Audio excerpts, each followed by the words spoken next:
விவரங்களை செய்தியாளர் அழகேஷ்குமார் வழங்க கேட்கலாம். அழகேஷ்குமார் வணக்கம். என்ன நடந்தது, முழு விவரங்களாக பதிவு பண்ணுங்க.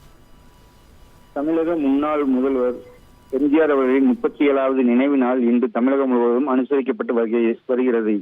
அந்த வகையில் இன்று பழனியில் அதிமுக நகர கழகம் சார்பில் நகர செயலாளர் முருகானந்தம் தலைமையில் முன்னாள் எம்பி குமாரசாமி, முன்னாள் எம்எல்ஏ வேணுகோபால் முன்னிலையில் பழனியில் உள்ள பெரியப்பா நகர் என்ற இடத்தில் எம்ஜிஆரின் திருவுருவ சிலைக்கு ஏராளமான அதிமுகவினர் மாலை அணிவிக்க நிகழ்ச்சி ஏற்பாடு செய்யப்பட்டிருந்தது. அப்போது மாலை அணிவித்து போட்டோ எடுத்துக் கொள்வதில் அதிமுக கவுன்சிலர் நடராஜன் என்பவருக்கும் ஆட்டோ தொழிற்சங்கத்தைச் சேர்ந்த காளியப்பன் என்பவருக்கும் கடும் வாக்குவாதம் ஏற்பட்டது.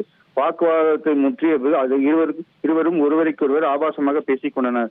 ஒரு கட்டத்தில் அதிமுக கவுன்சிலர் நடராஜன் ஆட்டோ தொழிற்சங்கத்தைச் சேர்ந்த காளியப்பனை தள்ளிவிட்டதில் கூட்டத்தில் இருந்தவர்கள் மீது மேலே விழுந்த சம்பவம் அதிர்ச்சியை ஏற்படுத்தியுள்ளது.